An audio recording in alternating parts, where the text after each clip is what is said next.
Good evening, everyone. Welcome to today's class. Apologies, we had some network issues, so we couldn't open the class on time. Yes, but you're all welcome. I trust that every group has submitted their assignments by now, except PRP, I think, that had an extra day grace. Okay, so time is fast spent already, so we'll just go right into it. Our topic for today is the judiciary and its impact on governance. And our facilitator is Sheyi Bella Ayeni, the Deputy Director, Southwest Electoral College, Nigeria. So here's a brief profile of Sheyi. Sheyi Ayeni is an international commercial and corporate legal expert. She's the CEO of a leading academia in Africa. She's an international corporate lawyer for Bulk Hut Limited, who wants to be a millionaire, and corporate commissions consultant for the African Union and African CDC. She's currently the Deputy Director, Southwest of the Electoral College. She holds a law undergraduate degree, a master's in international and commercial oil and gas law, and another MSc in technology and law. She's currently undergoing her PhD in good governance, the judiciary, and the rule of technology. She is a passionate humanist who is keen on dedicating herself to the service of mankind in every aspect of her occupation and work she does. And she's a firm lover of God. With emojis in the chat box, can we make welcome one of our very own Deputy Director Southwest, Sheyi Bella Ayeni. Sheyi, you're welcome. Thank you. Hello, everybody. Good afternoon. Yeah, it's good to have you. The floor is yours, please. Okay. So I quickly want to state that my class is usually very how would I put it? I don't like holding like quiet classes. So this is not necessarily a lecture, but more of like a conversational ground. So please, as we go through our class, kindly feel free to raise your hands if you have if there's anything you would like to ask or contribute, because I'll be throwing a lot of questions back to you and I'll expect some level of engagement. So I like to hold I like my class very engaging, because so I don't sleep off, and I don't want you to sleep off as well. Very important. And I need to understand, I need to know that as we're progressing, you guys are actually understanding what I'm saying, and not to, so that this would be beneficial for both myself and you. And you never can tell. I myself can learn something new from you guys. So please appreciate it if a lot of us engage during this session. So like Wumi said, my name is Shea, and I'll be taking you through good governance and the impact the judiciary has on good governance. So hello everybody, nice to have you. Sorry I couldn't make it last week. I was actually down, and I'm just getting myself now. So except you have anything to say, would commence the class now. Thank you. So okay. You'll be needing the slides, right? Yeah, I think, do you still have it? You have it, right? Yes, I do. Mm-hmm.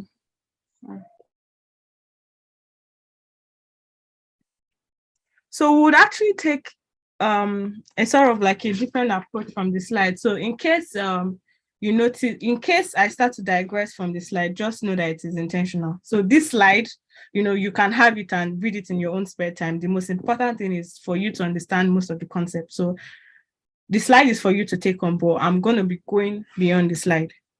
So yeah, please, Wumi, you can put up the slide, please. Thank you.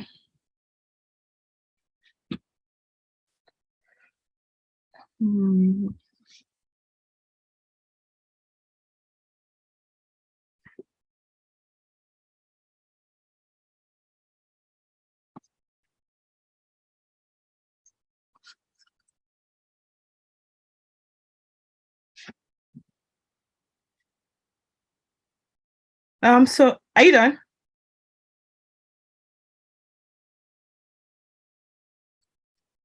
Hello?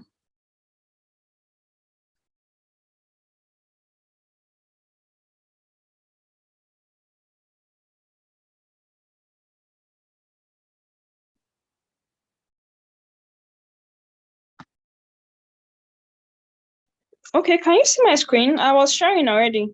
Yeah, You yeah. couldn't see it? I can see your screen, but you just need to let me know when you're done so that I can, Oh, sure. Once I start sharing, you can go ahead, please. Okay, no problem.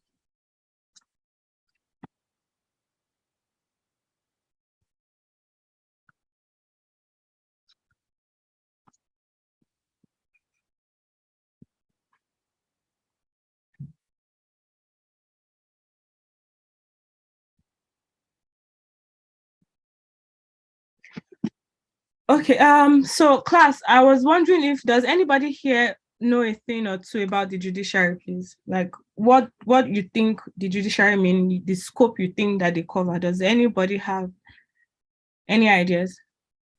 Like I said, engagement, please. We're not in secondary school. Okay, if ACN, I hope I pronounced your name right. Eno, you can unmute and speak, please. What's the idea of the judiciary? Eno?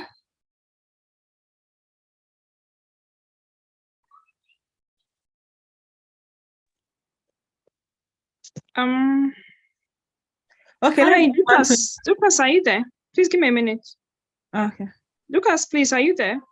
Yes, I'm here. Okay, please, can you help unmute those that need to speak? I'm sharing my screen, so I might not be able to do that. Okay. Once they want to speak, please ask them to unmute. Yeah, thank you.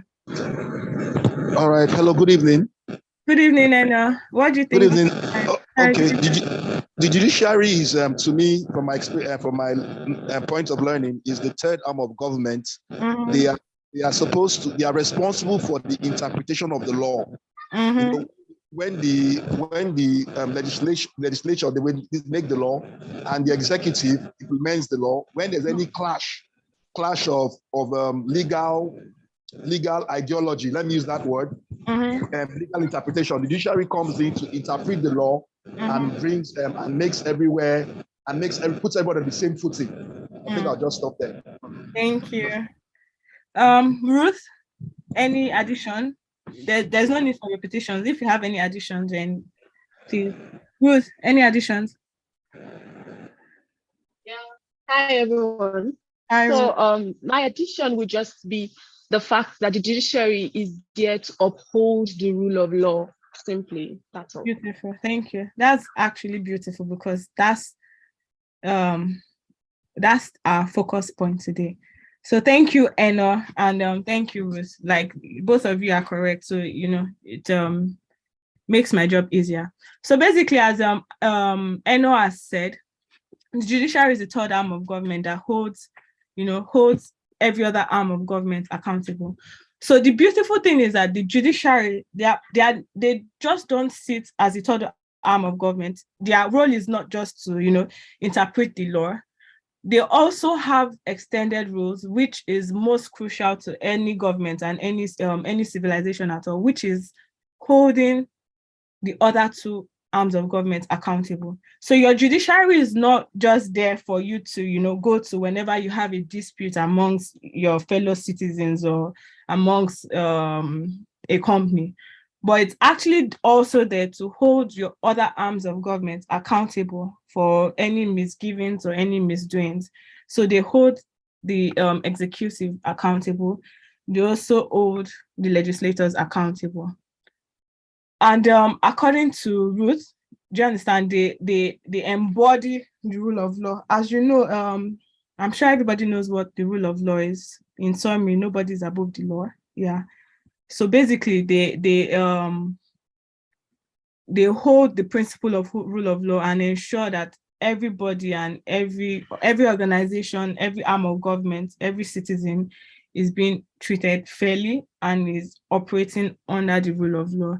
So our legal system, as you know, is comprised of the Constitution, the legislation, the English law, the customary law, the Islamic law, and judicial precedent.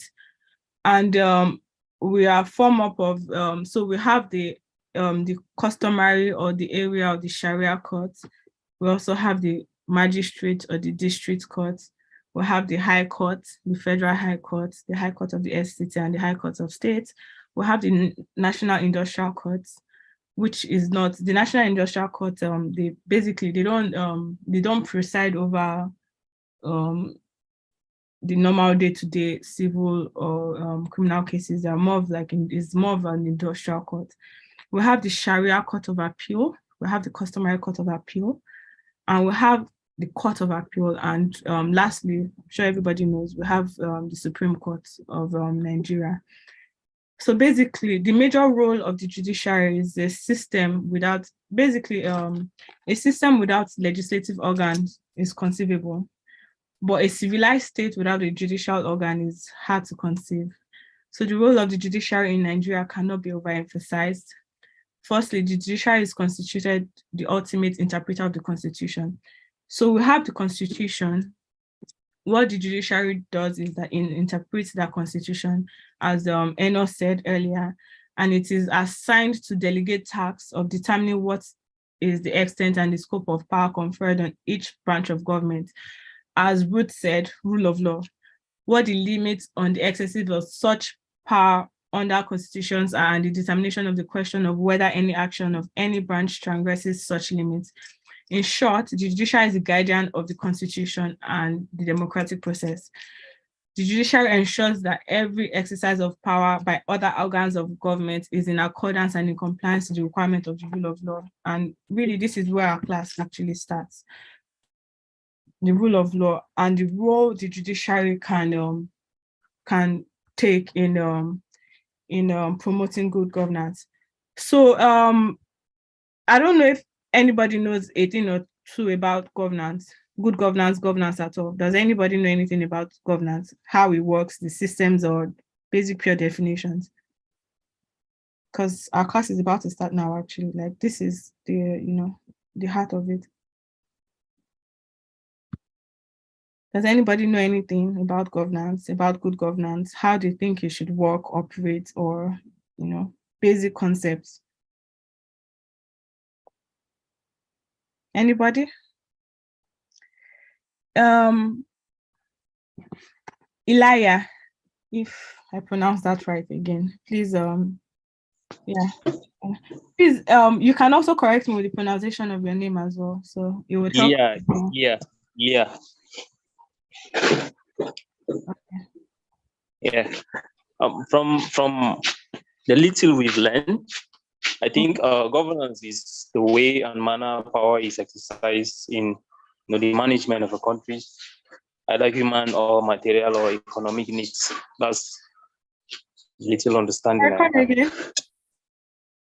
I say governance, I said, is the way and manner power is exercised in the management of a country's human, material, or economic needs. Mm-hmm. Okay, thank you. Daniel?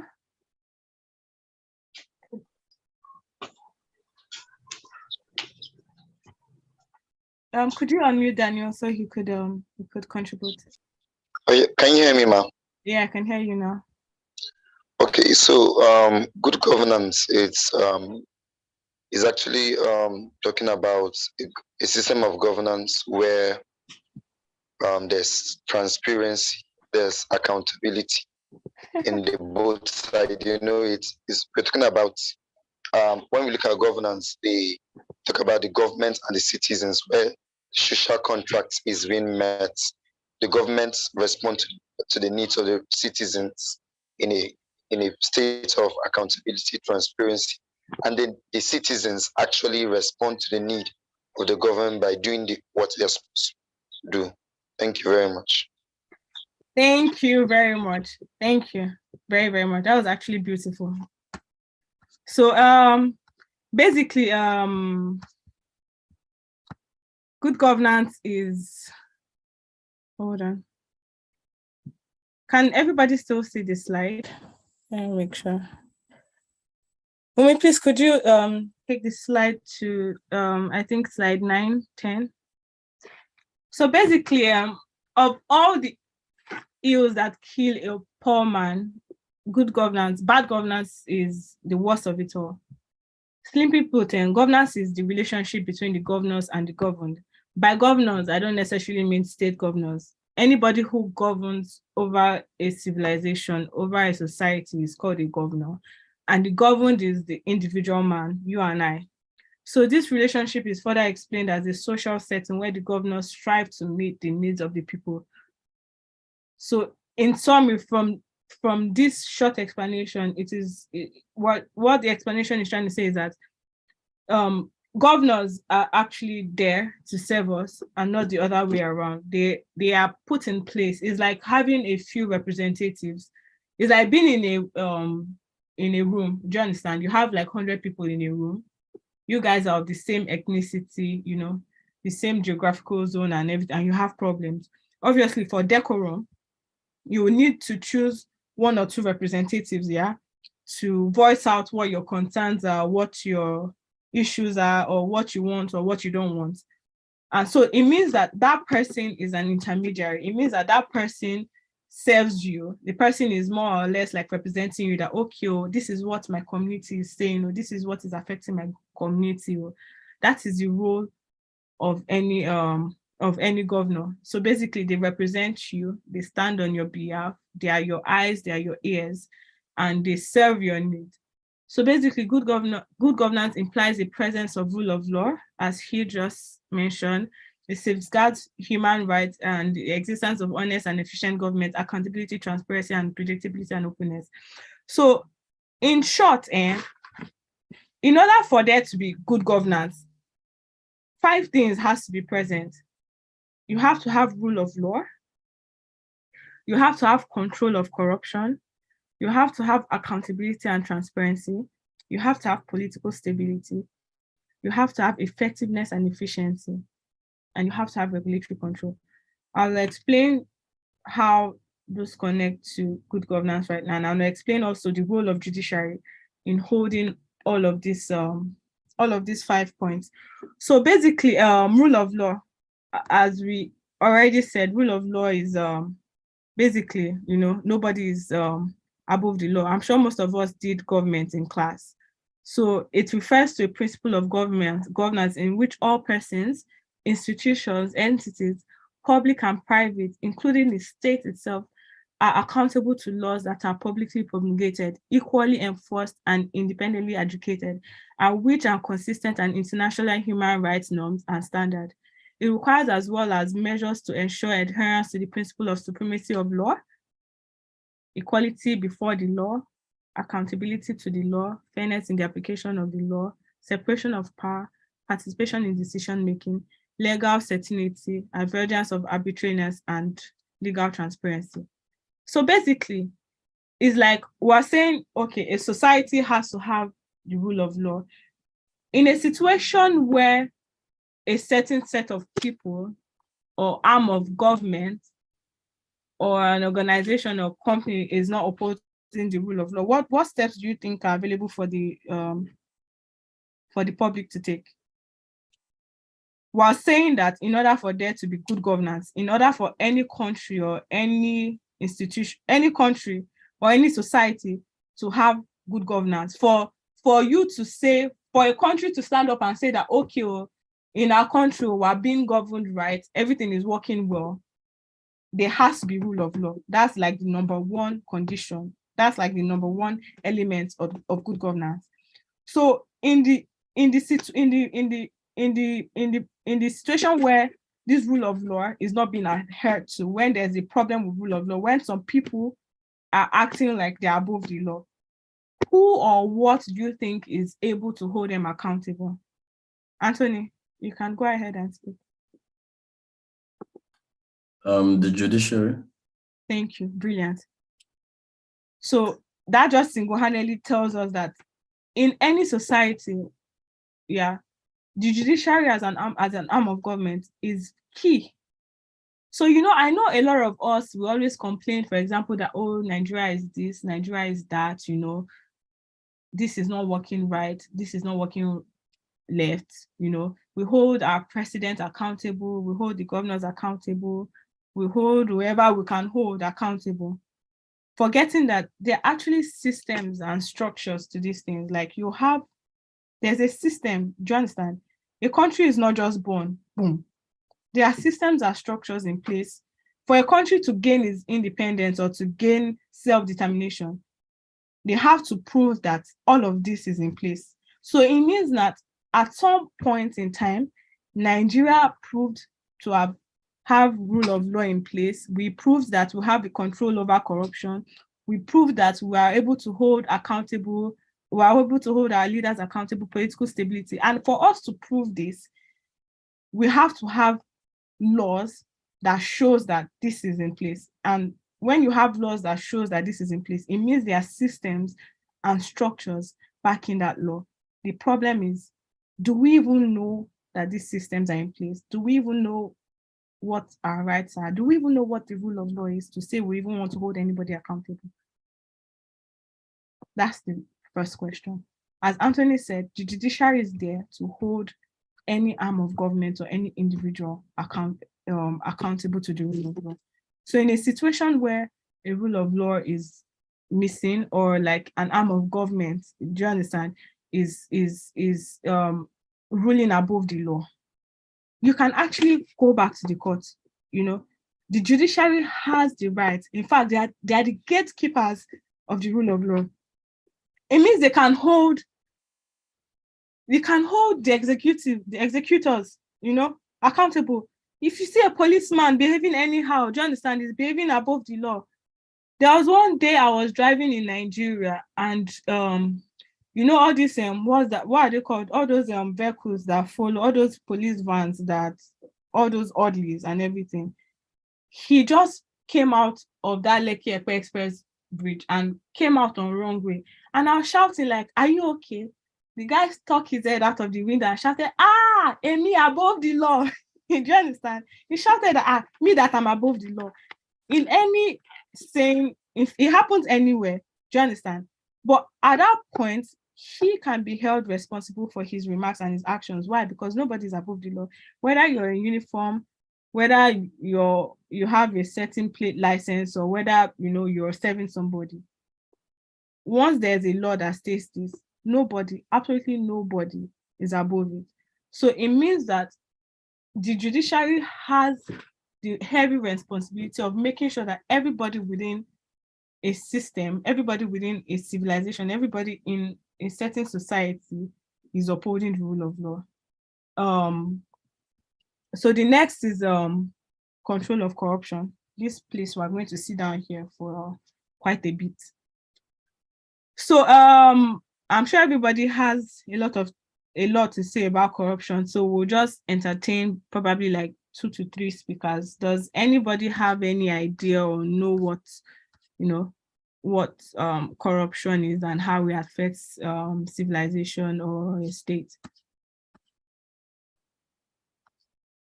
Anybody? And not Anthony again, or somebody else.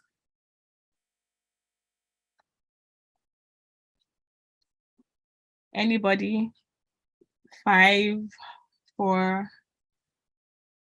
3, 2, 1, 0. People usually like talking about corruption. How is it that nobody in this class wants to talk about corruption? Why? Okay, yes. So corruption, I believe that corruption starts from the everyday man. I'm not even going to go to the top. I'm not even going to talk about, political appointed officials. I'm not going to talk about organization. I'm going to talk about you and I, the everyday man. Okay, Kalu wants to say something. Please go ahead, please.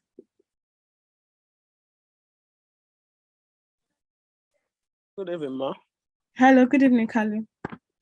When it comes to corruption, I think corruption can simply be seen as the breakdown of law, knowing the law and then intentionally breaking it.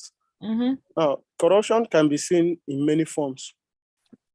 Corruption, in fact, in a country like ours, corruption has eaten deep over the years. Yeah, I can use myself for instance. These days, we even find it difficult to boycott corruption. If, for instance, I'm in a bank or in a queue, and then the person attending to that queue is definitely know me, I will not stand there.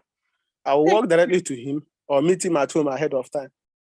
So it has gotten deep into our system.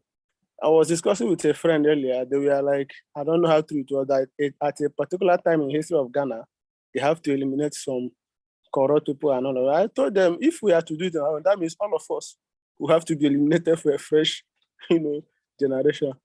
So, and the thing has eaten deep in our system. Look at the roads. Most times collected money from and then not done. Government will start a program. Before you know it, if you are not linked to any official, it won't reach to the masses.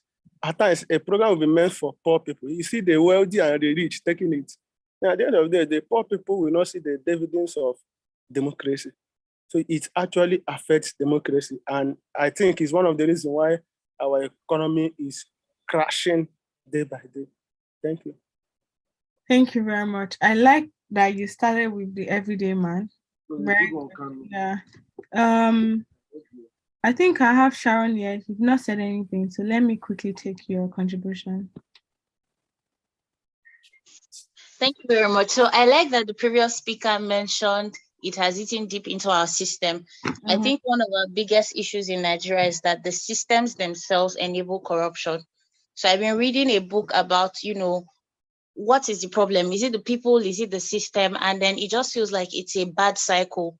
Bad people create bad systems, which create more bad people and make it difficult for people to do the right thing when they're faced with a dilemma. So I want to go and apply for a permit, for instance. I get there and they frustrate me to the point that I have to keep coming every day. For instance, getting a passport in Nigeria, you're supposed to be able to do it online. Go to the office, do your biometrics and get it in 2 weeks. They will tell you, the price online is different from the price there.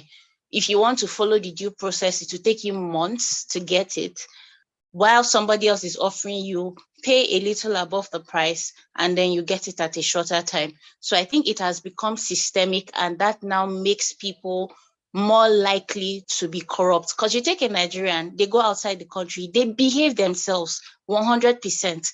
So I don't think the issue generally is the person, is that the systems enable corruption and then there's no way to fight back, or it's just exceedingly difficult to do so. Thank you. Thank you very much. I really like the fact that everyone in this class is focused on the everyday man. I'm not even stressing our brain with starting with one governor in office. I like these contributions because we're heading towards where I actually want us to go to. So well done, Sharon. Thank you. We're going to take 2 more people and that's it, so we can progress. Ayo Konde, please, you can unmute. Yes, thank you very much. Mine is more of a controversial question or take, right? It's that corruption comes in, like everyone has said, corruption comes in many shapes and forms and sizes, right? Corruption is a universal problem. That's in Nigeria. So my question is, there's a thin line between corruption and lobbying. What's the difference between corruption and lobbying? And is lobbying a bad thing? Okay, so I've noted your questions. So for questions, we'll take all questions at the end of class. So during class sessions, we take contributions, but at the end of the class, we'll take your questions. But your question will be the first one I'll address once we're done with the teachings, if that's all right. Hello? Yeah, so one more person and we'll move on with our class, please. James Olorundare. All right, thank you very much, Barrister Bella, if I'm free to call you that. Okay, I've been enjoying the class. Okay, what I just want the dimension to which I see corruption is more from the government's perspective.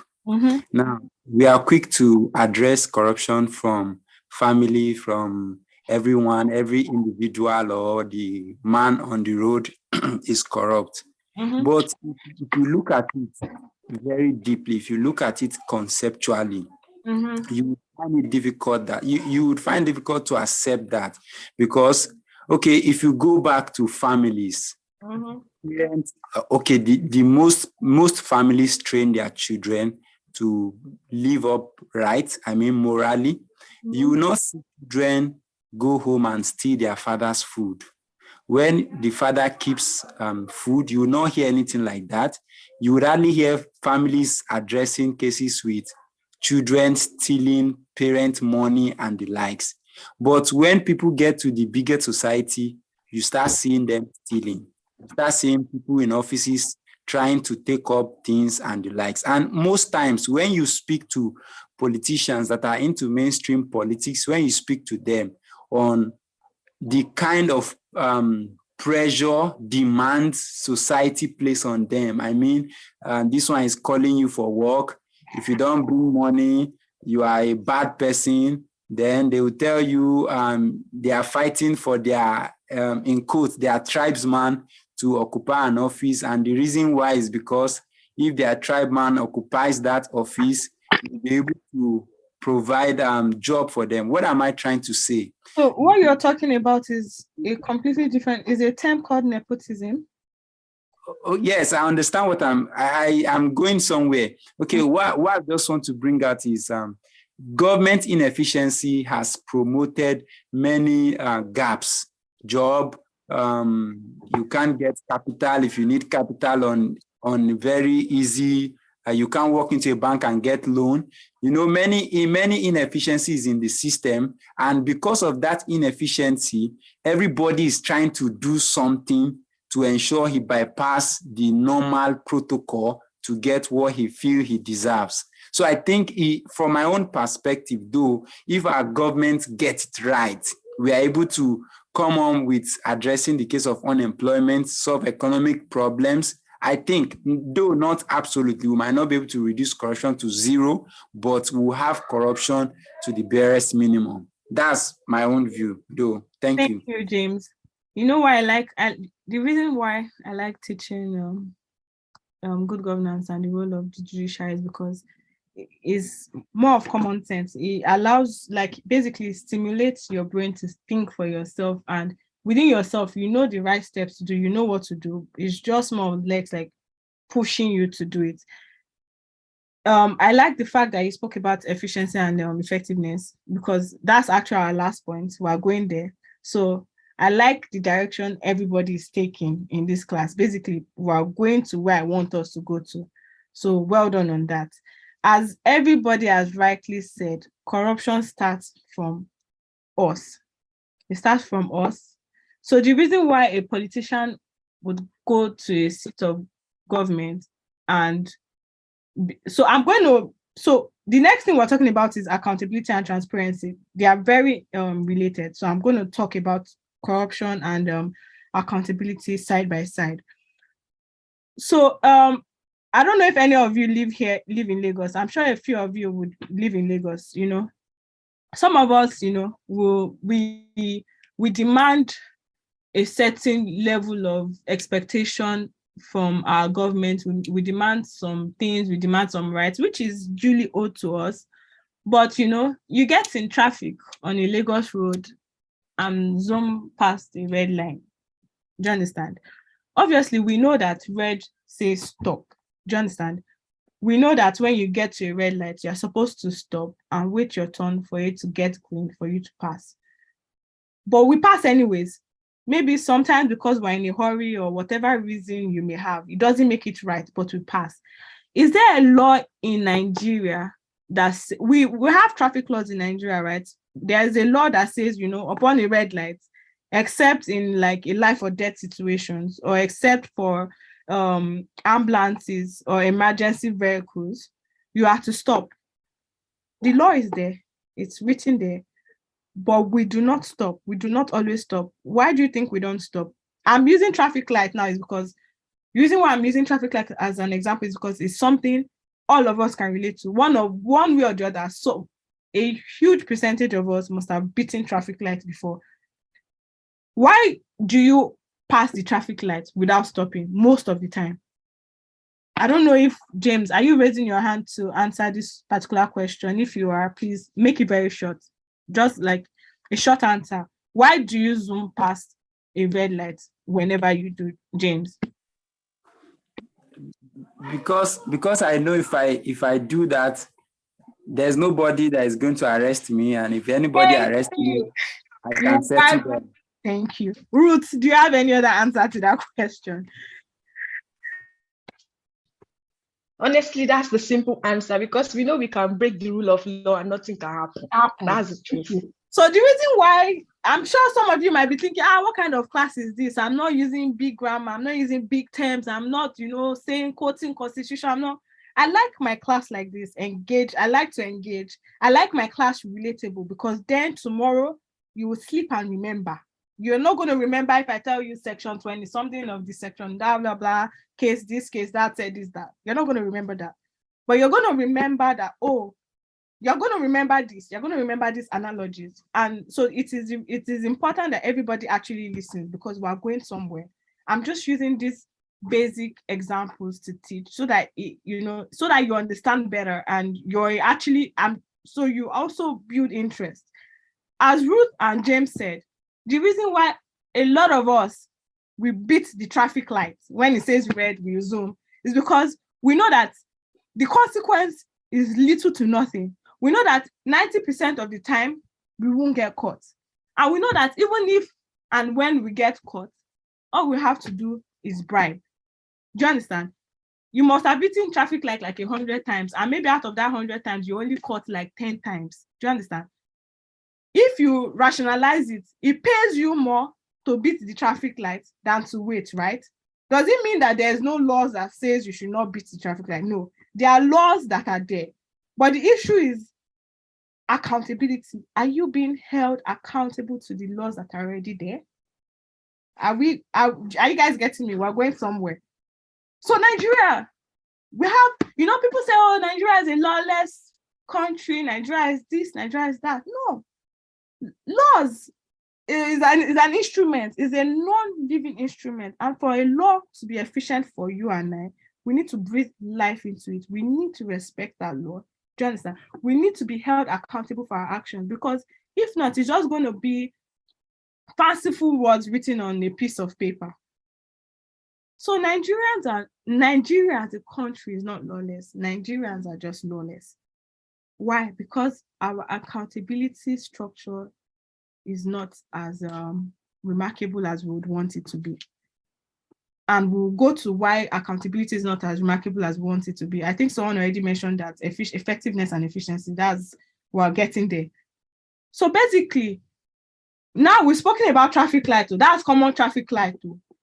Now, let me say in your place of work, or if you get to a position where, let's not even go to governor, let's say you're a House of Rep, do you understand? Or let's even say you're a governor, do you understand? And you're being awarded contracts, or you're being awarded things to do you understand? And you know that, they gave me 1 billion.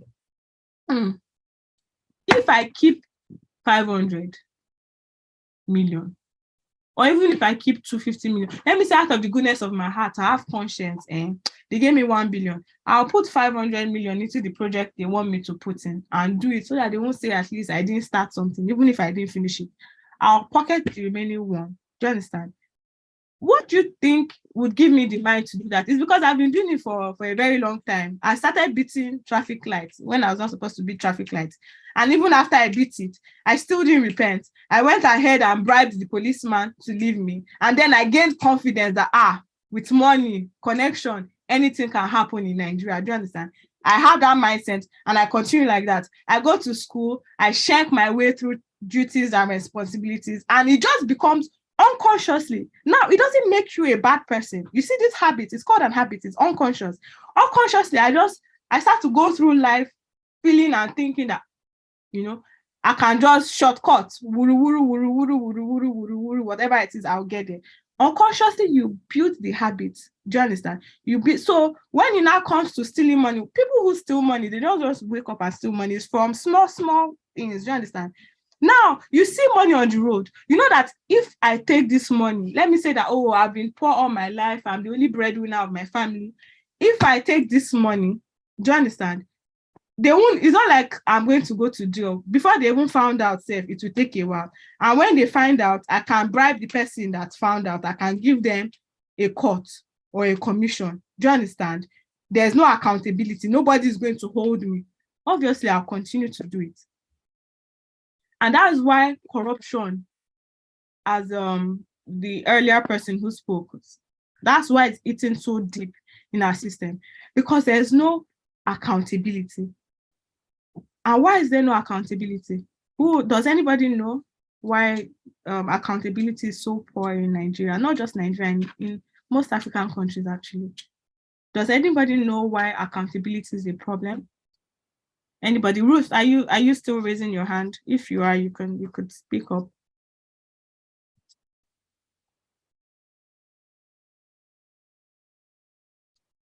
Anybody knows why accountability is a problem? Anthony, if you're raising your hand, you can speak up. If it's not from the last time. Innocent, if you're raising your hand, you can speak up. I would say because of corruption and poor enforcement mechanisms. Thank you. Perfect. So yes, poor enforcement mechanisms. How many of us are aware that we can actually sue our House of Representatives, our local government chairman, our legislators, for promising what they cannot give, or for starting what they cannot finish?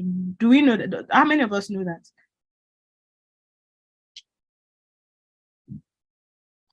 How many of us know that? Chooks, you can speak.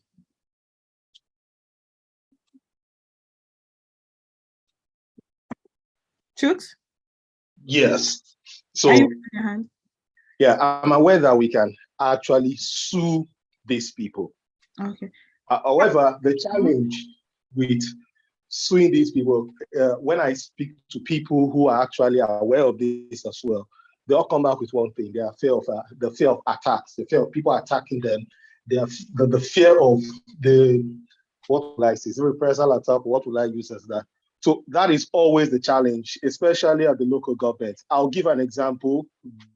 The area where I stay, I'm actually staying in Alimosho local government area of Lagos State. And there was an incident that occurred where some people went to the local government to complain and threaten one or two things. And before they could leave, there were people somewhere waiting for them. These people will go report. We are come outside, no, they see you now. And there and then everything just died down. So that fear, they are aware that yes, we can do this, but the fear of what happens after that is what's making people hold back. Okay, that's beautiful. I'm sure everybody remembers the EndSARS movement in Lagos that happened about 2 years ago. So I'll quickly highlight the where that movement went wrong, and the beautiful thing we as youths would have had with that movement. So EndSARS came up, do you understand? Pushing one agenda and all. At that point in time, a group of people, like loads of people, came out to say that, we're tired of injustice, we're tired of this, we're tired of that. Do you understand? We want better governance, we want better leadership, we want better everything, we want this, we want that. Do you understand? Everybody came out together. So it's not that one person came out to the other, like a bunch of people in their thousands came out together, one voice, do you understand, saying that we want this, we want that. And you know that for the first time since I've been alive, in my own generation, I can practically tell you, and even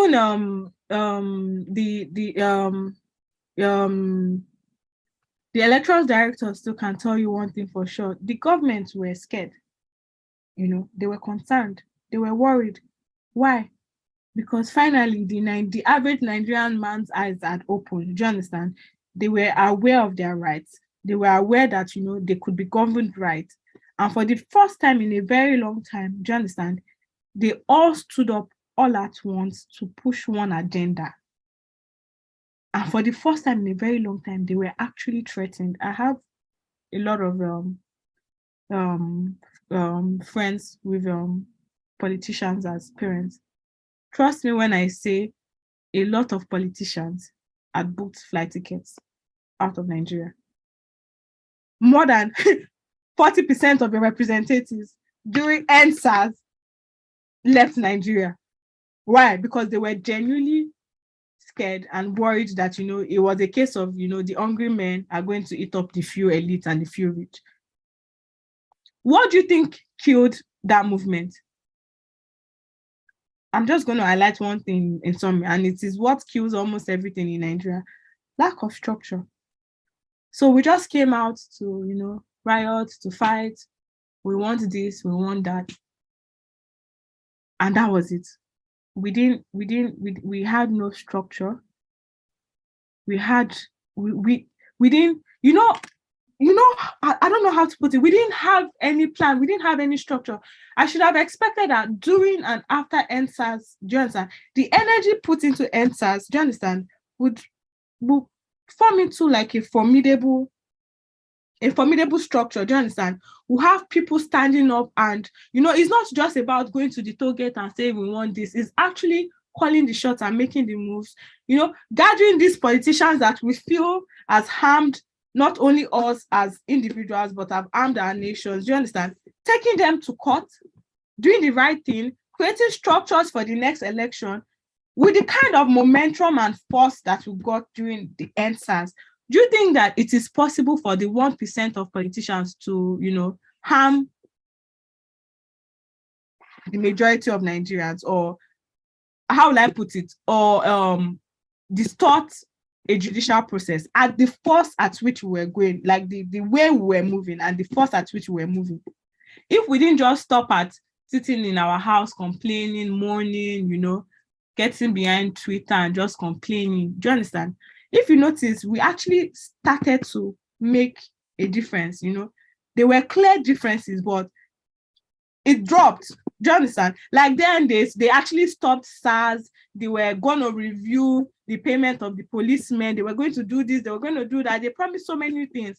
But momentum dropped. Why did momentum drop? Because we relaxed. Do you understand? We stopped to hold them accountable. The very time we held them accountable, look at the amount of change that we're able to make. But then we stopped, and obviously things will go back to default. So we keep complaining that, there are no laws, there are no structures, there's no this or that, when in reality, we are the ones not actually making use of the laws and structures we have in place. We look up to countries like, look at what China is doing in the world now. Look at what Japan is doing. China used to be much more corrupt than Nigeria. China used to be one of the most corrupt countries in the world. China and corruption, they were like 5 and 6. You could go to Google, you can check. How did they cross that? Do you understand? The average Chinese man up to today is still corrupt. Chinese people are very dubious. It's still in their blood. It's going to take a while. It's going to take like a completely new generation. When this generation phases out, like I said earlier, habits are very terrible thing. It's going to take them a while to come out of it. Chinese politicians, they were one of the most corrupt set of people. But right now, they're doing so well. They have not fully curbed corruption, but they've curbed corruption to about 80%. Why? And how were they able to do that? Simple movement. The citizens somehow woke up and knew that, they couldn't continue like that. Overpopulation, too many issues.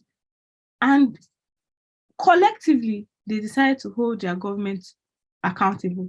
And what happened? They passed a bill that became law, that any man, do you understand, who is any official or any individual in public space or in public office who is found corrupt shall be executed. In 2 years, corruption dropped by 80%. Why? What's the point stealing 1 billion naira when I'm not going to be alive tomorrow to eat it if they catch me? Can you see the power of accountability? And what arm of governance or what arm of government were able to bring a problem as huge as corruption in check? It was the judiciary.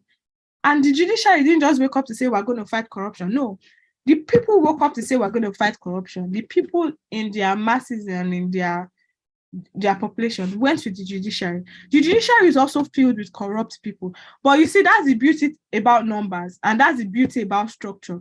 You know, when you have a machine, you have an ATM, you put your card in it and you ask for 20 pounds, you cannot incriminate the machine to give you 40 pounds. It's not possible. It will give you what you asked for. Why? Because there are strict structures that have been put in place. In China now, Johnson, for you to go and say you want to be corrupt, you have to think about, is a practical example of your money or your life? Because you know that for sure, if you are caught, you will lose your life. What are the consequences in place for corruption in Nigeria? That's the question we should be asking. Of course, any man is liable to temptations when there are no restrictions. Imagine if there were laws like, just imagine, like that's why lawlessness thrives. Do you understand? Because although these laws are there, but they are not being held accountable. And when a set of people, or when a set of individuals are unable to be held accountable, obviously it's impossible to have good governance. Do you understand? The economy will not thrive because businesses would even start and fail. Do you understand? Investors will even be scared of coming in because they're like, these people, do you understand? There's no transparency, there's no accountability, and there's corruption. What happens if you come now and one bill is passed or there's political instability and then the business crashes? They will obviously run out. And that's what we're seeing in Nigeria now. There's a lot of political instability, which is the next point we're driving to. So I'm entering that point now because of time. Due to so many political instabilities, you understand, we're having business issues. And when there's business issues, you know, there's inflation, there's economy problem. Do you understand? So it goes deeper than that. It affects our very lives. Do you understand? When investors and investments are not coming into a country, that country becomes poor in the sense that your currency becomes little to nothing. We have it in place now. How much is 1 naira to pounds? Back in the day, when I was my first law degree in the UK, do you understand? I first went to University of Leeds before I went to University of Buckingham. How much was my school fees? £16,000. How much was £16,000 then? Times 250. Do you understand? I moved. I went to Buckingham. My school fees then in Buckingham, let me even calculate it, was about 15 times 250. My school fees then was 3.7 million. Do you understand? Now, the school fees, I finished my law degree, did everything, went back to Nigeria, came back again, do you understand, to pursue another degree. Now, the school fees is still 15,000. But how much is, when I first paid, was £1 to naira. It now became 780. And it became 11.7. Can you imagine such inflation? The UK I left years ago, I came back, it's still the same thing. I came first year to study and I had to pay only 3-point-something million. The same school fees I'm paying now, I'm having to pay over 11 million. That's times 4. And that's what happens to an economy that is not being governed right. Standard of living drops. Things become expensive, but your salary is still the same. How do you maintain at such level? Do you understand? You go to market now, and I see and I hear that people can't even afford to buy a whole tube of yam. In the market, they are cutting it. Agege bread now, they're having to cut it. Why? Because things are increasing, but your salary remains the same. Do you understand? We can't compete with the international markets. Why? Because of instability. Why is there instability? Because of corruption. Why is there corruption? Because of accountability issues. Why is there accountability issues? Because of the lack of rule of law. And why is there a lack of rule of law? Because nobody is going to their judiciary. Their judiciary is not doing what it's supposed to do.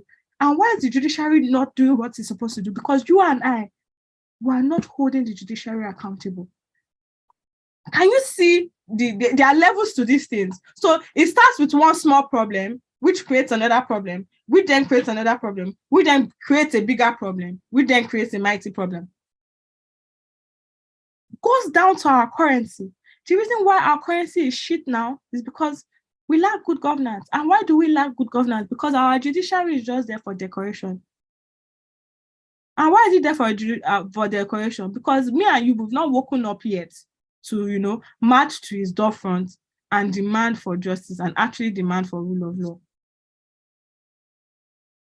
I always tell people, you don't have to be a politician to implement change. You don't have to be a lawyer to fight for change. It starts from your everyday lives. It starts from, from your office, from your occupation, from what you do, little by little, changing lives, knowing, like what the Electoral College is doing now, creating some sort of awareness, knowing what your rights are and actually, fighting and pushing for it, and not just going to a toll gate to, protest is good. It's part of your fundamental human rights, but when it stops there, it's a waste of time.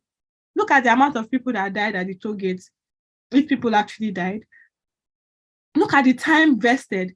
Look at the economy resources that was wasted during that time because a lot of people didn't go to work. What did it amount to? Nothing. Why? Because we didn't continue. We didn't actually do the very thing that mattered, which is holding people accountable. The police, our enforcement, the enforcement arm of government, why is it it is now? Because of lack of effectiveness, lack of efficiency. Why would a policeman collect bribe? Why would he collect bribe? How much is his salary?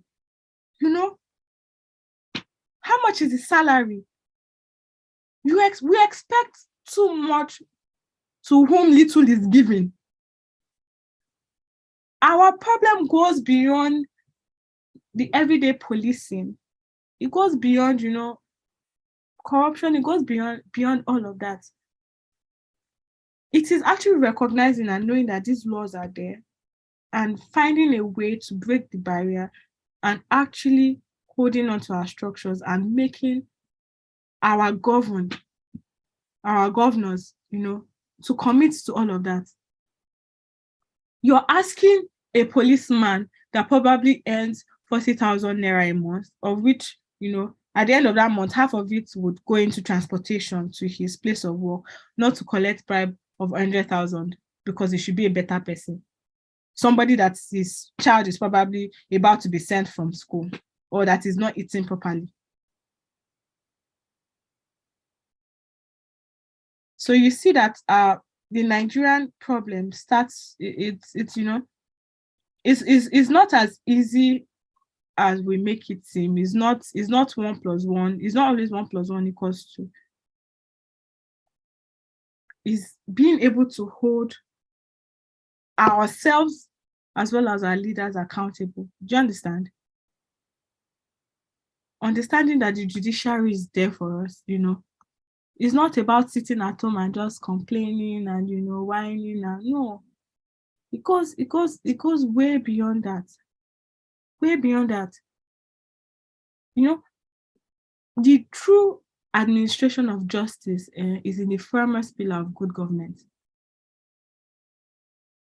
Basically, a solid judiciary system is the bedrock of a nation because they defend that nation's constitution and they defend good governance.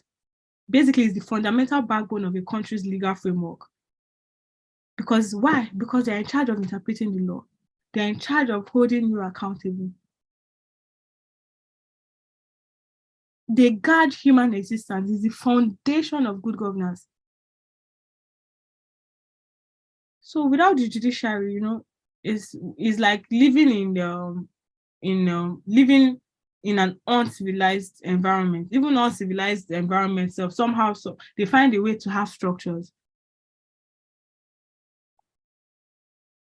There are so many cases, and there are so many cases. If you want to read up on cases, you can check Wahid versus the Inspector General of Police. You can check Tomeri versus the Inspector General of Police as well. What did those 2 cases show us? They showed us that, there's no actual cooperation between the 3 arms of government. The judiciary is doing their thing, the enforcement arm is doing their thing, the legislators are doing their thing.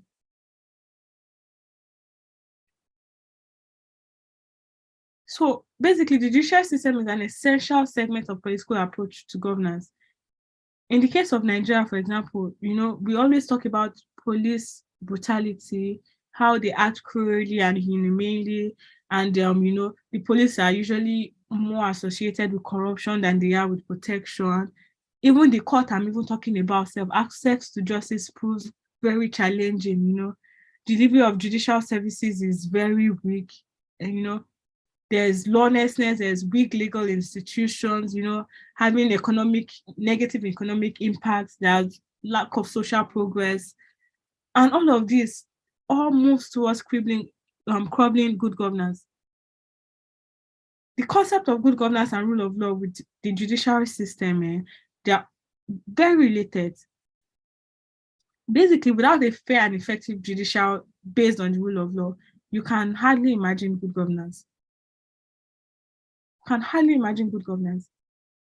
And how do you get your judiciary to work the way you want it to? I'm sure that's like the biggest question everybody has. How? Nigeria has poor access to justice. There's no this, there's no that, there's no this. It's true. You're probably right. You're most likely right.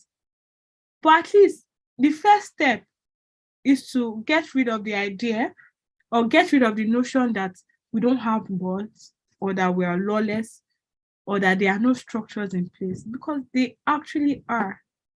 We're just not holding ourselves accountable to it. It starts from our everyday lives. You go out, you start by not beating traffic lights, because who knows, you beat traffic light now, you run down somebody that is crossing the road, and then you move off. All those little things, you start with that. If you're in a position to make actual change, start making changes for CEOs, for people who run organizations. You start making changes within your organization. I used to work for a company. Do you understand? What did they do? Basically, for their corporate social responsibility, they go out every quarterly, every quarter of the year. Do you understand? They get legal representations for people who can afford it. They go into hospitals, help people with their hospital bills, and they pick up like pro bono cases as well, and trash things out. So what I'm trying to say is that we're all Nigerians and we all want Nigeria to be better.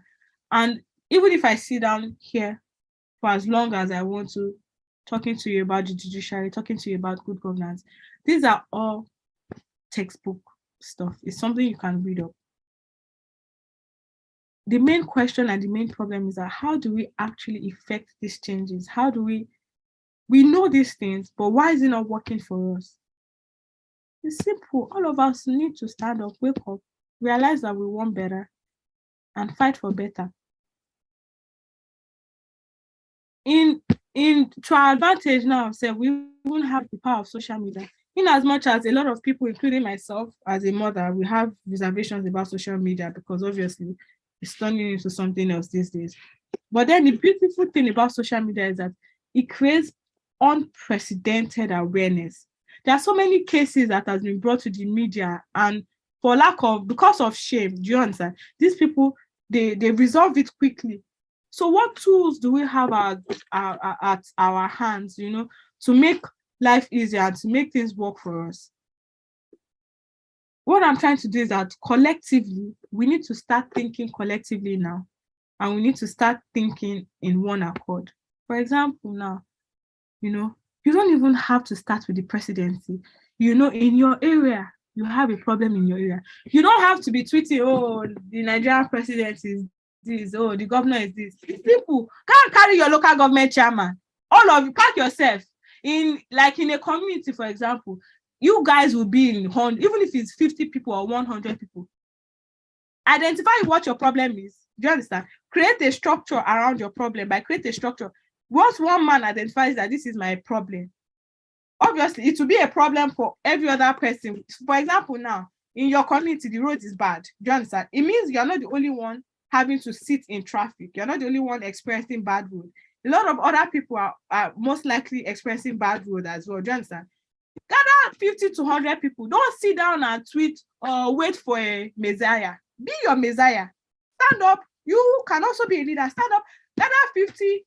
Write a petition. They won't obviously answer. They won't take you seriously because it's one of those. But you take it a step further in a bid to hold these people accountable. Get 50 people who think that, okay, this road is bad and we need to do something about it.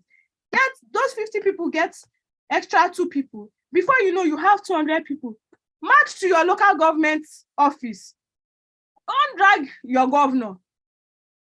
Hold your local governor, your local government official. Do you understand? Take him to court. Hold him responsible. That one would hold your House of Rep responsible. House of Rep will hold the governor responsible.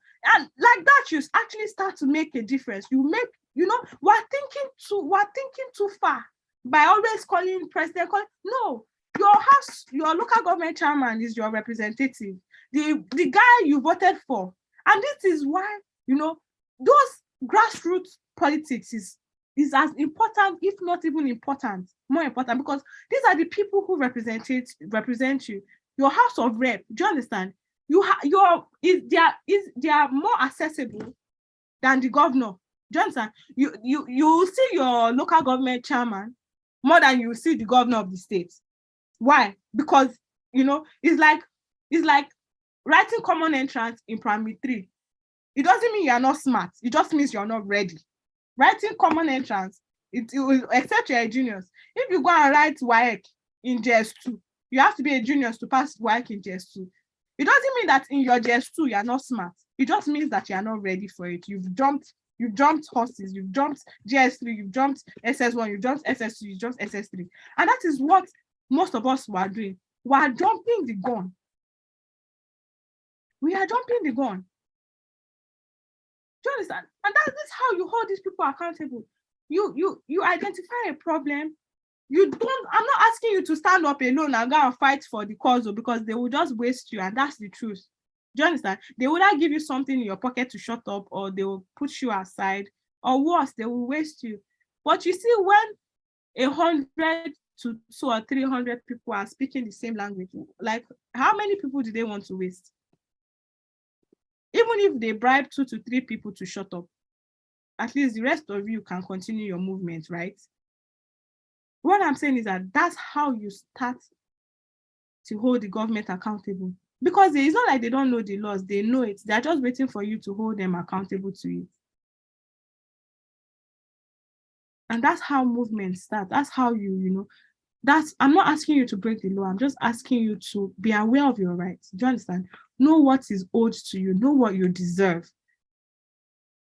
You're not going to go into a relationship with somebody that you know. Like, you're intentionally saying yes to somebody that would commit you to, years of pain, years of strife, years of tribulation. No, you're not going to do that. You're going to say yes. You're going to get married to somebody you think loves you, or you love, or you have something to benefit from the relationship. Do you understand? It is when you enter the relationship that this person is this, so can I continue? Can I not continue? And if you can't continue, you drop out, right? So why are you not doing the same things with your leaders? The same way you elect a local government chairman is the same way you can actually unelect him. The same thing with House of Reps.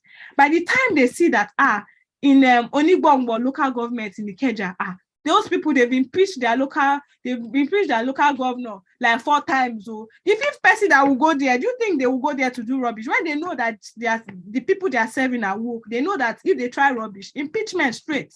And it's easier to impeach these people than it is to impeach the governor or the president. And what I'm saying is that that's how we start, one step at a time. By the time they've impeached 1, they've impeached 2, the 3rd person that is going there will give themselves brain. Do you understand? Even if they want to do something fraudulent, at least 8 will go to the masses and 9 to their pockets. 8 will go to the masses and 2 to their pockets, and not 2 to the masses, 8 to their pockets. This is how you curb these excesses, knowing the laws and holding them accountable to the laws, not just waiting again, because this is the Nigerian problem, shouting, oh, the president is this, oh, the vice president is that. Oh, no, you are going too far. You deal with the low-hanging fruits, the one you can deal with. You start with them. And before you know it, they start acting right. And, that's what I want to, implore all of us to do. We should start from our very own lives, from our, from our offices, from our community. Changes, it's hard for an old man to change. It's hard for a system to change. Change does not happen like that, because even if you want to change, habits will kick in. For me to change, there has to be like something that will make me change. I just use China as an example. It was literally a situation of your money or your life. I won't go to China and steal, but a Chinese man will come to Nigeria to steal. Why? A Nigerian that steals in Nigeria will go to Nigeria and not steal. Is it not the same person? Why? Accountability. Why am I not in the UK and passing red lights? Because when I know that on my third attempt, I can land in jail. Accountability. Why would I go to Lagos and pass red lights? Because of lack of accountability. Am I not the same individual? We have to fight for our own structure, is what I'm saying, and it is the only way. Do you understand? God is not going to come down from heaven to make life better. Do you understand? It's up to us, He's giving us everything we need. Your constitution, not necessarily perfect, but you can work with it. It's not a constitution. You can work with your constitution. Our constitution was derived.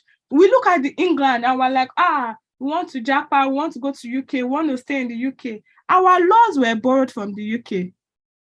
The laws we have in Nigeria, they are our colonial masters. So we implemented the laws from the UK in Nigeria. So how is it that we're literally following the same laws as the UK, and Nigeria is how it is and the UK is not?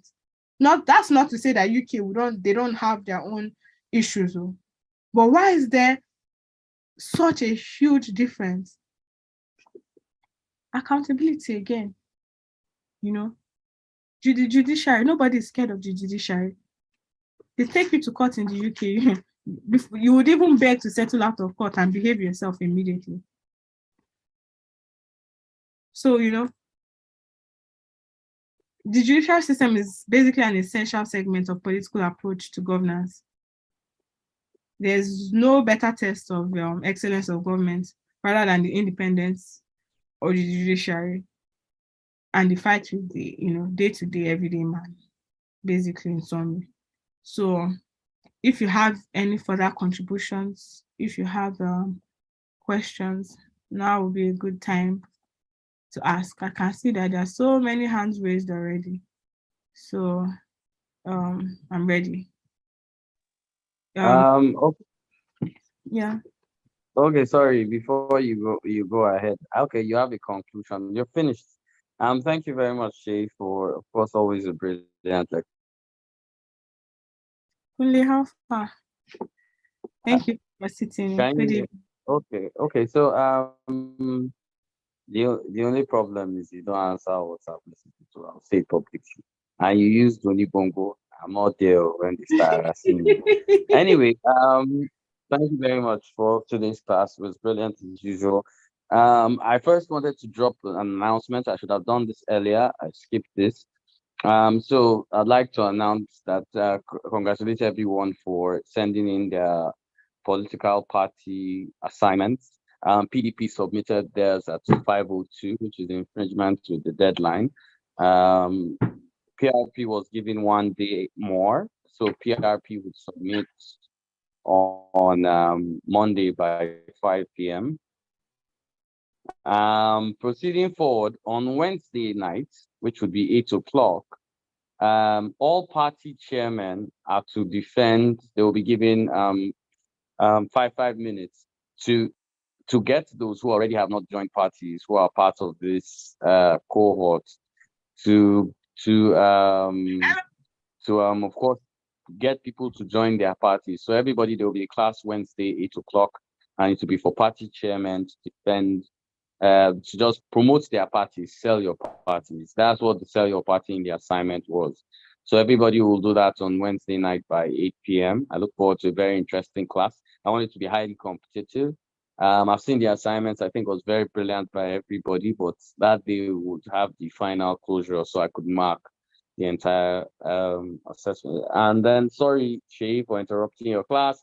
I've dropped the information. Thank you, everyone. And we can go to the questions. Thank you, Shay. Very well done, Shay. Thank you, Kule. All right, thank you very much, Shay. We can go to questions now. Kalu Innocent, you can unmute and ask your question.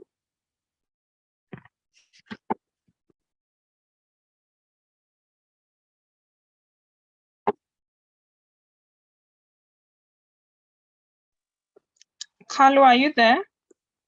Okay, if he's not, Anthony, please, you can unmute and ask your question. Yes, thank you very much for that presentation. Mine is actually not a question, it's actually like a contribution, more like a comment. To, so like you had earlier on said, you talked about how we need to basically, so for me, I understand that we have a judiciary, which I believe a lot of people actually do know that, but that is there to ensure that the rule of law is being upheld. However, I think one of the major challenges is the fact that there is what we call lack of speedy dispensation of justice, which kind of like discourages people from actually wanting to engage the judicial system. Then there's also the issue of corruption in the judicial system, which we know that stems from the fact that it's part of them not being adequately remunerated and the fact that they are being appointed by the executives and not like some kind of judicial board or something. So basically, that's just what I wanted to comment on. Okay, thank you. Well, I'd like us to first note that access to justice is not a Nigerian thing. It's not a Nigerian problem. It's a worldwide problem. Every country has issues with, judiciary timeline. Access to justice is a problem worldwide. It's not because Nigeria is so bad or our structures are so terrible. It's just what it is. Next contribution or question. All right. Anthony, are you available now? Okay, Anthony was the one who just spoke. Okay, Chukwuka, please, you can unmute and ask your question.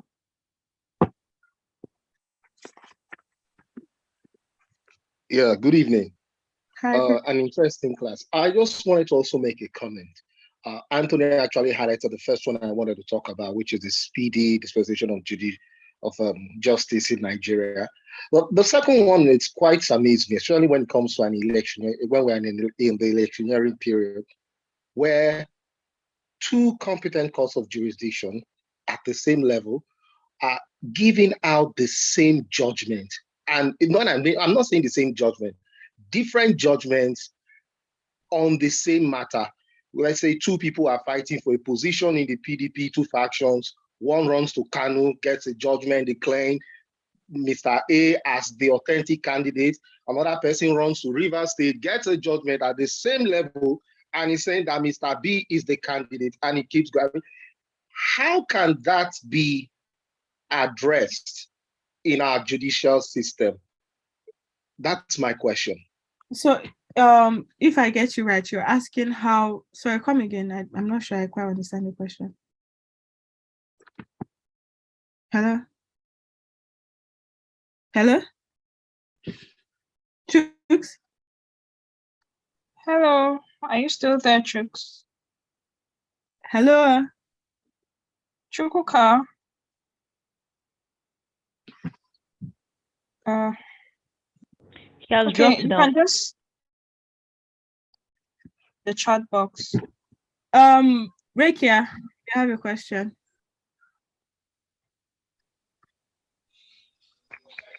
Chico, if you can't unmute, you can send it as a chat and read and I'll respond. Okay, I can read now. Oh, all right. Someone else is asking. All right. Yeah, Rekia. Hello, can you hear me? I can hear you. Okay, you spoke about structures as well as process, starting a movement. So, what do you think the best steps to be for building the foundation of any structure? Saying that most people, the greater part of the Nigerian electorate that actually participate in elections are not as educated as you and I. They don't have the same resources as you and I. So what do you think the best way of starting a structure at grassroots level is? That is, and directing their attention away from the "it's my future now" mentality they have. Yeah. So for me personally, I believe that the best way to start any grassroots structure is through ideology. What do I mean by ideology? You don't have to go to school, or you don't have to be smart to have values or principles or have an ideology. So for example, let's say bogusly, I believe that every man should be able to have food on their table. Every man should be able to feed their children or feed themselves. Let's say that's my ideology. I personally will go out, start to lobby, you understand? Look for like-minded people. Who else believes that, in this day and time, nobody should go hungry, you understand? Nobody should not have food on their table. I'll look for people like that. We'll come together, we sit down, based on that ideology. Let's say I gather like 200 or 400 people that believe that such an idea is a good idea. Do you understand? Out of that 400 people, obviously I'll pick 1 or 5 people. Do you understand? Or have like a democracy state, and we'll pick 5 people that would best voice that ideology. Now, we have an institution that believes that people should not go hungry. Do you understand? We start a movement, you understand? Even if it's putting food on people's table, or even if it's, lobbying to pass a bill that, you understand, that food should be provided in schools, or people should be able to feed themselves. From there, you see that over time, do you understand, we would evolve to, from wanting to feed people, we would evolve to making sure that, you understand, people have jobs, well-paying jobs, to be able to provide for their family, to be able to feed their family. Now, our idea has evolved, but our principle and value still remains the same. Do you understand? You would always grow. You are who you are when you're in JS1, now that you're in SS3. It doesn't limit your growth. Your idea or your ideology does not limit your growth. You would grow, but in the same circumference. Do you understand? It's like a petty thief becoming an armed robber, then becoming an international scammer. In his field, he has grown. Do you understand?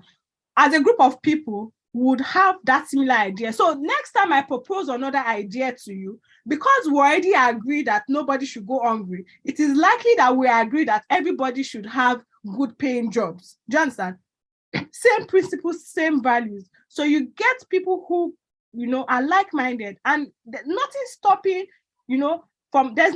us from having series of groups like that. It doesn't have to be one. Do you understand? If you look at the US, their political parties are formed by ideologies. So you need to have an idea.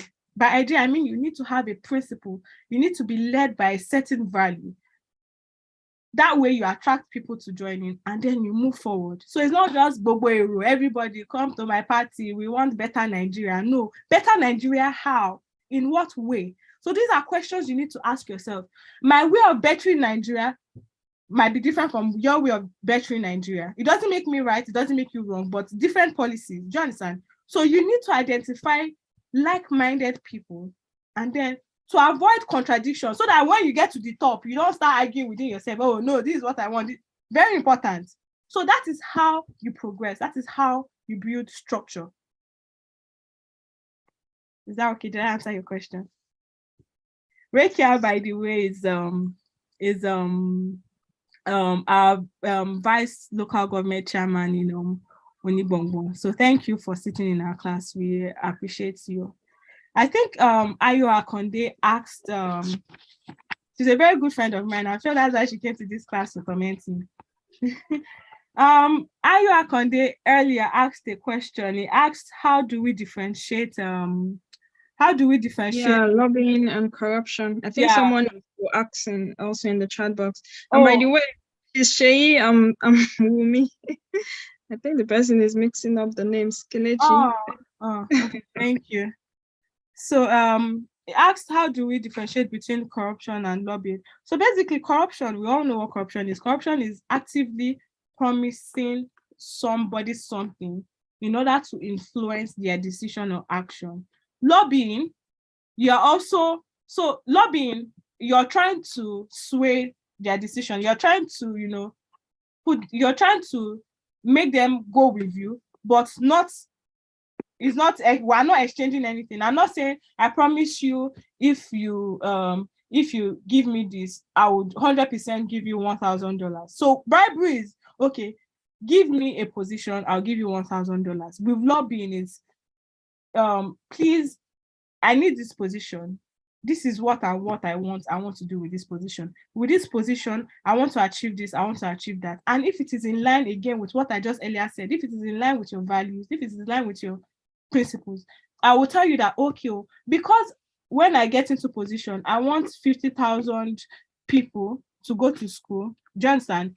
In your own word, if you believe in my idea, I cannot promise you, but I will ensure that, okay, out of this social commitment, a certain fraction of this number goes to you to further enhance our dream and our, aspirations. So I'm not telling you, give me this for that. It's like trying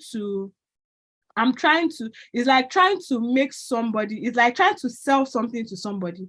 You have a product, you are trying to convince them why they should buy your product or why your product is good for you. You're not saying, if I give you this product, you will give me this in return. So basically, that's the corruption and that's lobbying in some. Do you understand? Is that clear, Ayo? And okay, Ayo and Kelechi, I hope that was clear. Kelechi, yeah. Okay, all right. Kalu.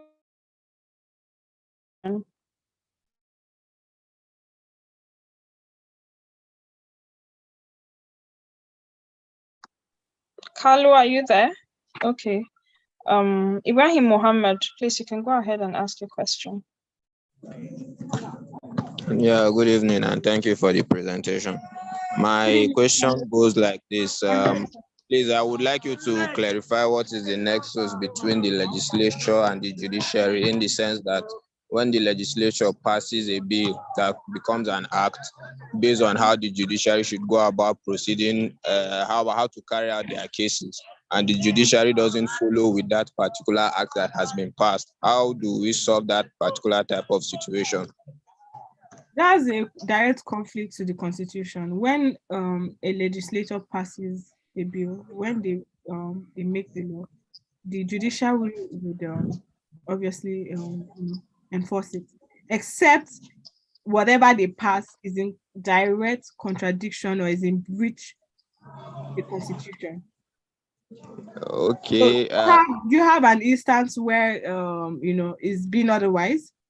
Yeah, yes, I'm speaking in relation to the Criminal Act 2015 ACLG, the one that was passed, speaking about judgments not to be adjourned more than 5 times, and the adjournment period between judgment from arraignment to final judgment should be, as in between the adjournment should be 14 days, and it should not be adjourned more than 5 times. But in Nigeria now, you see cases going beyond that. So is it that the judiciary doesn't follow that, or what's the problem? It's not that the judiciary doesn't follow that. It's that, again, are you holding them accountable? It's like, how there's a law that says nobody should be held for 24 hours. Do you understand? Without bail. Bail is free, right? Yes. It's just procedural issues. It's the same thing we've been talking about the entire class, accountability. And sometimes there are exceptions to this rule, actually. So let's bear that in mind. In situations where, do you understand, it's impossible to preside over a case during the stipulated time frame, legally, they are supposed to follow up. So the reason for that breach is supposed to be followed up by an exception. But when that's not the case, it's basically what we've been teaching the entire class. Do you understand? Lack of accountability and respect for rule of law. Okay. Is like how, like I said, bail is free. But can you go to the police station to ask for 3 bail? Why? Exactly, because we're not holding them accountable. So that's what this class is. That's exactly what the class is pointing out to you. These are the problems we have in our today's world, because me and you are not ready to take it serious. We're not ready for accountability yet. Okay, thank you very much. All right. I think Chukwuka is back. Chukwuka, you can go ahead and ask a question. Yeah, thank you. What I was trying to ask was this: why do we have parallel courts of jurisdiction issuing contradictory judgments on the same matter? This happens a lot whenever it's time for election. You see a tussle for who the candidate of the party is. One person goes to Kanu, gets a judgment saying that it's Mr. A, the candidate. Another party or faction runs to Rivers State, gets another judgment saying that it's Mr. B that is the candidate. Why do we have such occurrences happening here in Nigeria especially? And is it that there are no laws or structures or bodies to address this? Oh, there are laws and structures of body to address it. So it's just stupid waste of public tax funds and power tussle. So there's, as you've said, there's something called jurisdiction. Every court has jurisdictory rights. Do you understand? So you can't legally you're unable to window shop. By window shop, I mean court shop. You can't pick the court you want to go to. No. Do you understand? When a case, like, you first need to establish that, okay, where this issue happened or where this electoral malpractice happened, was it in Kano State? Yes, it was in Kano State. Do you understand? The judge that presides in Kano State obviously has the right of jurisdiction over the one that probably went to Bayelsa State. Those one is just power tussle. Like, if the case ends up going to the Supreme Court, obviously, the Supreme Court will override whatever the Bayelsa Court said. Why? Because in the first place, they lacked jurisdiction to try the case. And that being said, let's not forget that, so other than that issue, every court, a court is made up of a judge, right? And who is the judge? The judge is me. For example, if I was to be a judge, the judge is a human being. Do you understand? No two people can think the same way. So precedents are there to guide a judge's judgment. Yeah. But let's not forget that a judge always has discretion over cases. And this is why there are other courts. This is why when you have a problem in the magistrate court, you can go to the high court, you can appeal to the Court of Appeal, then you can appeal to Supreme Court. Do you understand? And that's because we recognize that it is possible. Do you know that it is possible for two judges following the same precedent to arrive at a different conclusion? Why? Because you can never take away the element of subjectiveness in a court of law. It's just what it is. The judge is a human being. Do you understand? As long as, it follows precedent, you can follow a precedent and arrive at a different, at a different judgment. Why? Because every judge is allowed, discretion. Why is every judge allowed discretion? Because of one simple element, equity, law of equity. So, for example, I came to the court. Do you understand? For example, there's a case in court. Do you understand? Mr. A murdered Mr. B. A judgment was passed that Mr. A is going to spend life in jail, right? Do you understand? A precedent has been passed. So we expect that the next case, when Mr. A kills Mr. B, do you understand? The court is supposed to follow the last judgment and pass that, Mr. A for killing Mr. B, like the last time, will go to life imprisonment. No, it doesn't have to be that way. Why? Because by the time the court starts to dissect that, okay, in the first case, Mr. A killed Mr. B, probably out of jealousy or whatever, out of evilness. Maybe the guy is just a murderer. That's what he does. Obviously, he goes to court. He goes to jail for life. But in court, in case B, the facts are the same. Do you understand? Which is Mr. A killed Mr. B. But then when you start to dissect, you find out that, the reason why Mr. A killed Mr. B is because, maybe in the dead of the night, Mr. A's child was Mr. B, and when Mr. A went to collect the child from Mr. B, Mr. A saw that Mr. B was, sexually molesting an underage child.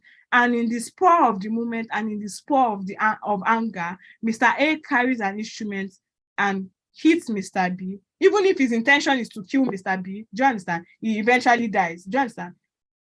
We can say that obviously there was an issue that prompted Mr. A to do that. Do you understand? So although there's a president that says, and there's a law that says, once somebody commits murder, you go to jail. But the facts of the case, the same, but obviously law of equity allows the judge to exercise discretion. Result is the same. The person is dead as the first time. But why? What happened that led to this person's death? So obviously you would always have, some judges would say, okay, even with that, they will still say, okay, life imprisonment. Some judges will say no prison term at all. Some judges will say 20 years. It's up to the judge's discretion. Do you understand? So sometimes no two judgments can ever be the same. And, if it's that way, a lot of people, a lot of good people who committed, one act or the other would, that's also injustice in some sort of way. So the law of equity allows for judges in certain situations to have discretion over their cases. You get, so it's not a Nigerian thing, it's worldwide. No two judge comes to the same conclusion. It's, somehow your character shows through in your way of judgment. A naturally kind person or sympathetic judge, do you understand, would always give a lesser sentence than the worst sentence prescribed to a particular crime. It doesn't mean he has erred in judgment. It's just his discretion. Do you understand that? So that's general. It's not a Nigeria thing. It's general, and that's okay and is allowable as well. Common human decency. All right. Thank you so much, Shay. Kalu, are you available now?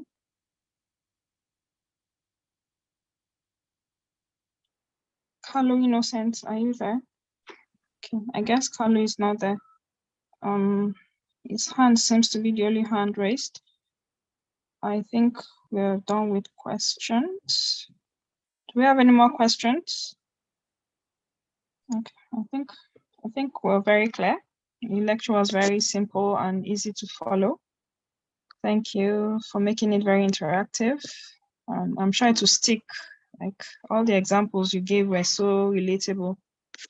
Thank you so much, Shay. Always a pleasure having you. I'm sorry about your health. Hope you're much stronger now. Yes, I am. Thank you. Okay, awesome. All right, so I think this is where we'll call it an evening. I'll just allow the students to unmute and say their thank yous before we call it an evening. Okay.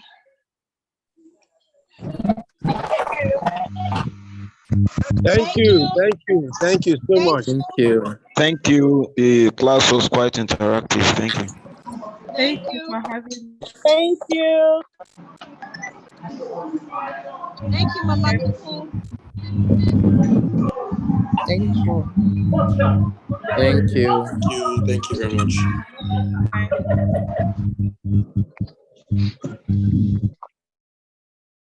Okay, awesome. All right. Thank you once more, Shay, on behalf of the Electoral College. Thank you. It was a pleasure having you.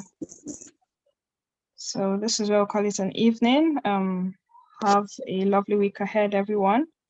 And Edie has given the announcements already, so please let's abide by that. And we'll see you next weekend for another round of classes. Good evening, everyone.